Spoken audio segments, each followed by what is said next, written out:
여러분의 삶은 어떠십니까? 여러분의 삶은 안녕하십니까? 삶의 보람이 있으십니까?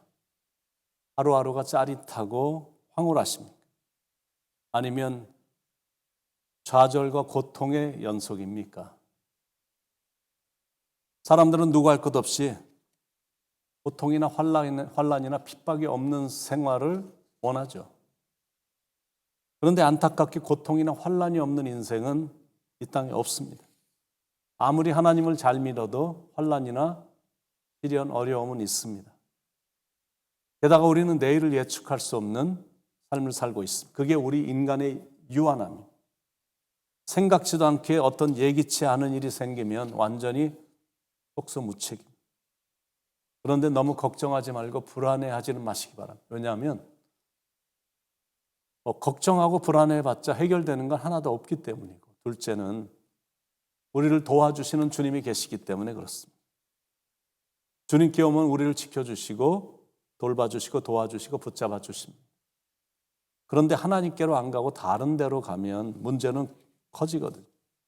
문제 해결은 하나님밖에 없는데, 진정한 피난처는 주님밖에 없는데, 환란을 건져주실 분은 하나님밖에 안 계신데, 태풍을 잠재우실 수 있는 분은 주님밖에 안 계신데 다른 곳으로 가면 당연히 해결이 안 되죠.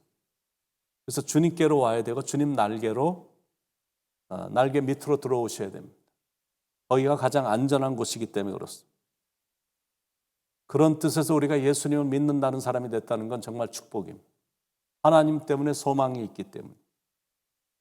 예루살렘 교회에 핍박과 환란이 심했습니다. 그 이유는 성령의 역사로 대단한 부흥이 일어났기 때문에. 성령의 역사가 있는 곳에는 반드시 사탄의 역사도 있습니다. 너무나 좋은 교회니까, 복음이 왕성하고 사랑이 넘치고 세계 선교까지 앞장서서 하니까 사탄이 가만히 방관하지 못하고 있는 거예요. 근데 지금도 똑같습니다. 복음이 왕성하게 전파되고 선교사에게 활발하게 진행이 되면 사탄은 교회를 무너뜨리기 위해 별의별 책략을 다 취합니다. 근데 사탄이 제일 먼저 하는 방법이 뭐냐면, 그때나 지금이나 교회를 핍박하고 목회자를 핍박하는 거예요. 그래서 스테반을 돌로 쳐 죽인 거고, 이번에 영적인 지도자인 12사도 중에 한 사람인 야고보 사도를 칼로 죽였습니다. 1절, 2절. 그때 헤롯 왕이 손을 들어 교회 중에서 몇 사람을 헤아려 하여 요한의 형제 야고보를 칼로 죽이니, 칼로 죽였다라는 것은 세례 요한처럼 목을 뱉다라는 거예요. 그 당시 왕은 헤롯 왕인데 예수님 당시 헤롯 왕이 아니라 그 헤롯 왕의 손자인 아그리파 1세인 헤롯입니다. 그런데 이 헤롯은 할아버지 헤롯보다 더 간악하고 잔인한 왕이었습니다. 잔인한 가정의 특징을 보면 온 가족이 다 잔인하다라는 게 특징입니다. 부모가 그러면 자녀들도 거의 비슷하거나 더 악해집니다. 김일성이 그러니까 그 아들 김정일이 똑같이 악하더니, 또 김정일의 아들 김정은이가 계속해서 악하게 구는 겁니다. 헤롯 왕은 유대인의 환심을 사기 위해 예루살렘 교회 지도자였던 야고보를 잡아서 보란듯이 죽였습니다. 아니나 다를까 야고보를 죽이니까 유대인들이 무척 좋아했습니다. 3절에 유대인들이 이 일을 기뻐하는 것을 보고, 같은 동족이 그렇게 잔혹하게 탄압과 핍박을 당하고 한 사람이 그렇게 잔인하게 죽임을 당하고 있는데 같은 동족인 유대인들은 이 일을 기뻐했다라는 거예요.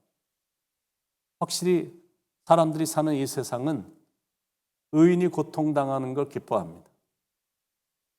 그리고 선하고 의로운 세력이 꺾이는 것을 기뻐합니다. 악으로 가득 차 있기 때문에.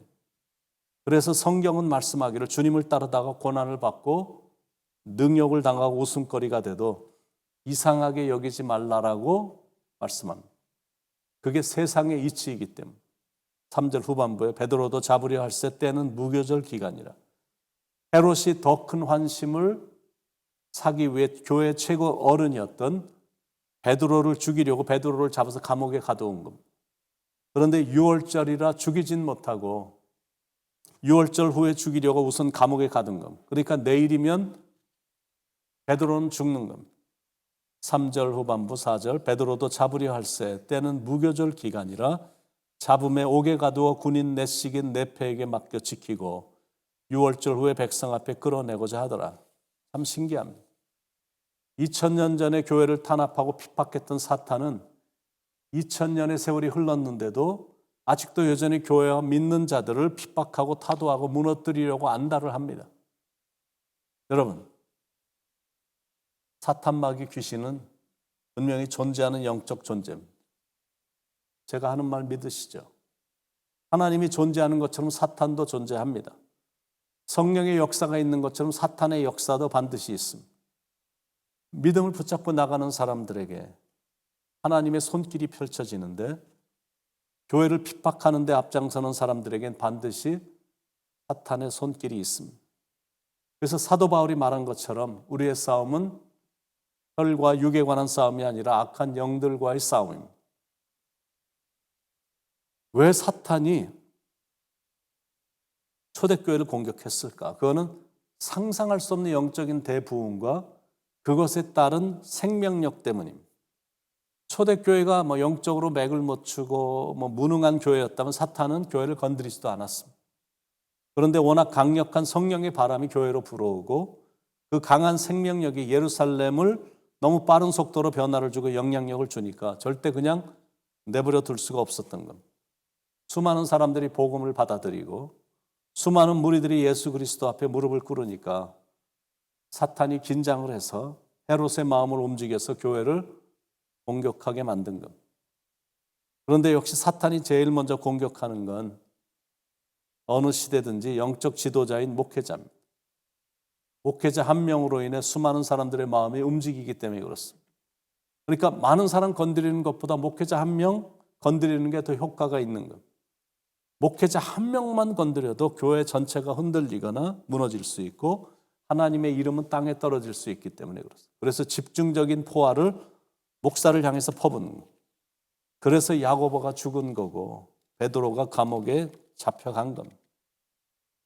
헤롯이 무섭게 교회를 탄압하고 영적 지도자였던 야고보를 칼로 죽이고 최고의 영적 지도자인 베드로마저 감옥에 가는 겁니다. 4절에 잡음에 옥에 가두어 군인 내식인 내패에게 맡겨 지키고 6월절 후에 백성 앞에 끌어내고자 하더라. 베드로가 갇힌 그 감옥 안에 군인들이 4명씩 내패, 즉 총 16명의 군인들이 베드로를 겹겹이 둘러싸고 지켰습니다. 그러니까 도저히 빠져나올 수 없는 아주 불가능한 그냥 움직일 수도 없는 그런 상황에 처해진 겁니다. 그런데 이 심각한 위기를 예루살렘 교회는 어떻게 해결을 했을까?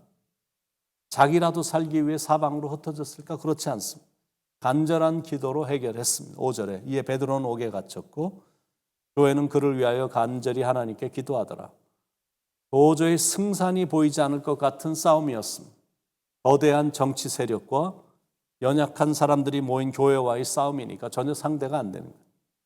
게다가 지금은 헤롯 왕은 예수님이 태어나셨을 때 2살 아래 어린아이를 다 죽인 그 유명한 헤롯 왕의 손자예요. 헤롯 대왕의 아들 중에 하나인 헤롯 안티파스는 세례 요한을 칼로 목베어 죽인 사람이었는데 손자인 헤롯은 벌써 야고보 사도의 목을 뱄습니다. 그러나 상황은 그래도 그들은 하나님께 기도했어요. 왜냐하면 기도가 최고의 무기였기 때문에. 11절 12절에 이에 베드로가 정신이 들어 이르되 내가 이제야 참으로 주께서 그 천사를 보내어 나를 헤롯의 손과 유대 백성의 모든 기대에서 벗어나게 하신 줄 알겠노라 하여 깨닫고 마가라 하는 요한의 어머니 마리아의 집에 가니 여러 사람이 거기에 모여 기도하고 있더라. 현실은 it's getting worse and worse. 점점 더 상황이 안 좋아지고 가고 있었어요. 그런데 그때도 성도들은 여전히 교회에 모여서 기도를 하고 있었다라는 거예요. 무엇을 느끼십니까? 베드로를 옥에서 구출한 건 천사였지만 천사를 감옥으로 데려온 건 기도였다라는 거예요. 무슨 교훈이냐면 믿음과 현실이 아무리 답답해도 그러나 기도가 있으면 희망이 있다는 거예요. 그러니까 믿음과 현실 사이에서 기도만 있으면 그 믿음이 현실을, 답답한 현실을 바꿔준다라는 의미입니다. 성도들이 한 마음으로 간절히 기도하면 상황이 바뀐다라는 거예요. 신기할 정도로 기도만 한 건데 쇠사슬이 풀렸고 옥문이 열렸고 성문도 열렸습니다. 기도 앞에는 그 어떤 무력이나 그 어떤 권세도 어쩔 수 없음을 보게 됩니다. 그것도 혼자 기도하는 것이 아니라 성도들이 합심해서 하는 기도에는 그 어떤 세력이나 권력도 방법이 없습니다. 그게 합심 기도의 파워고 간절히 드리는 기도의 파워입니다.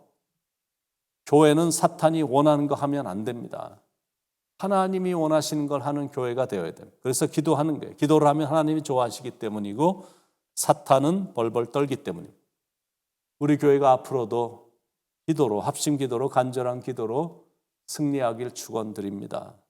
오늘도 기도하는 영성으로 사셔서 이 하루도 기적의 하루가 되시길 예수님의 이름으로 축원드립니다. 기도하시겠습니다. 하나님, 기도가 최고의 무기인데 사탄 마귀를 무찌르고 이 세상을 이기고 죄도 이기고 유혹과 시험도 이기는 기도. 오늘도 기도의 영성으로 살아 이 하루가 기적의 하루, 축복이 넘치는 하루가 되게 인도해 주시옵소서. 예수님의 이름으로 간절히 기도드립니다.